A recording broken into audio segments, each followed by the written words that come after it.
1º de maio chegando e logo mais o mundo lá fora vai estar comemorando, descansando, postando frases sobre o dia de trabalho. E eu, aqui nesse quadro, quero te convidar a fazer algo diferente. Pausar um pouco, não do trabalho, mas para o trabalho. E olhar de frente para ele. Olá, Alma Corajosa, eu sou a Fabi Calneto e esse é o quadro Alma Corajosa em Movimento. Um espaço de pausa e reflexão a partir do que a vida cotidiana nos apresenta. Sim, porque é no cotidiano que a vida acontece. E o tema que eu quero te trazer hoje é a nossa relação com o trabalho. Não o que você faz, mas como você está dentro disso. Quando foi a última vez que você parou para se perguntar sobre a sua relação com o trabalho?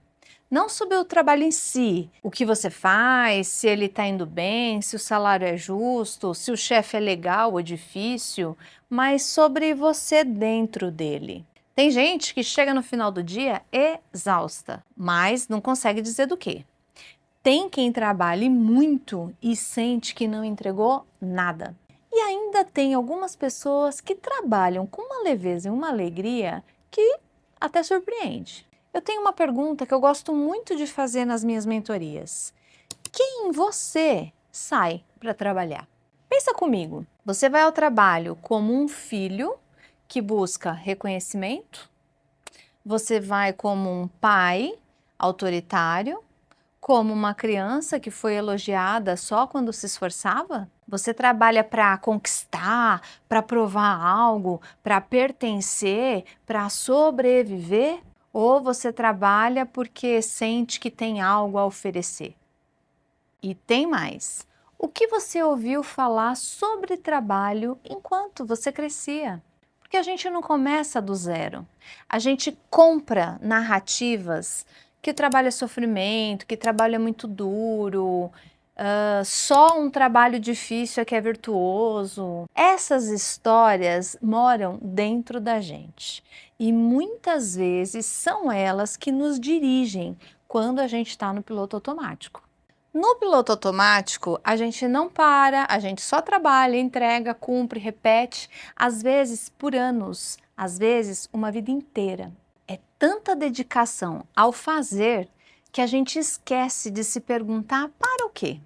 E aí o trabalho é só mais uma obrigação, sem sentido.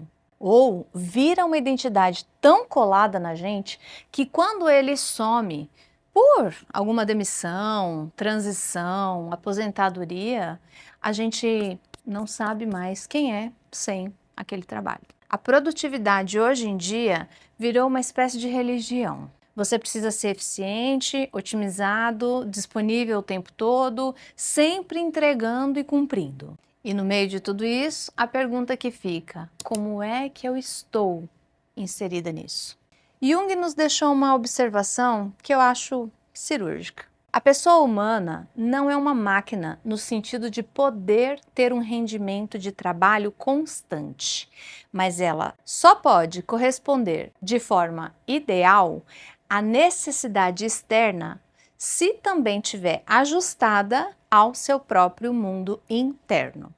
Isso é, se estiver em harmonia consigo mesma. Aqui, ele não está falando de produtividade, ele está falando de harmonia. O que eu entrego para fora depende diretamente de como eu estou por dentro. Então, se você está distante do seu trabalho, entorpecida no automático, talvez a pergunta não seja o que está errado com o trabalho.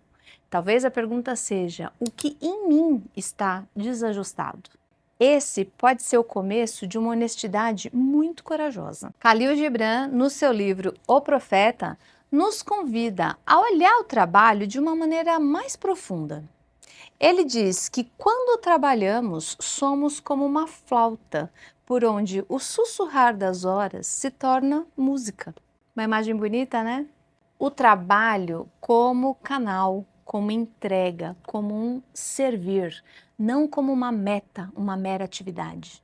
Mas a frase que mais me impactou na leitura desse livro foi: e todo trabalho é vazio, a não ser quando há amor. No ano passado, eu e Marisa Souza fizemos a leitura desse livro completo aqui no YouTube. Vou deixar na descrição o link para vocês acompanharem os outros capítulos desse livro. E nesse capítulo em particular sobre o trabalho, a gente refletiu muito sobre como é esse servir com amor.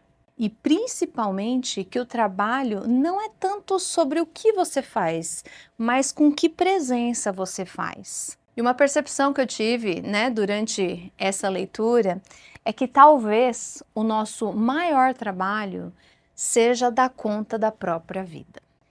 Bert Hellinger, no seu livro Êxito na Vida, Êxito na Profissão, traz uma visão que amplia tudo isso. Para ele, vida pessoal e vida profissional não se separam. E ele diz que o sucesso que dura não é aquele que está a serviço da nossa ambição, do nosso ego. É um sucesso que está a serviço da vida, das pessoas que se beneficiam com a nossa entrega. Nesse sentido, deixa de ser um fardo e se torna um legado. Então, alma corajosa, o convite de hoje é esse. Não estou te pedindo para amar seu trabalho de uma forma romantizada. Eu estou te convidando a olhar para como você se sente em relação a ele, como esse trabalho te nutre e como você entrega aquilo que entrega. Não precisa responder tudo agora. Deixe essas perguntas trabalharem em você. E se esse episódio te tocou de alguma forma, me conta aqui nos comentários. A sua experiência enriquece a nossa conversa e dá continuidade ao movimento de outras pessoas também. E se você ainda não segue meu canal, se inscreve e ativa o sininho para você não perder os próximos episódios. A gente se encontra no próximo vídeo.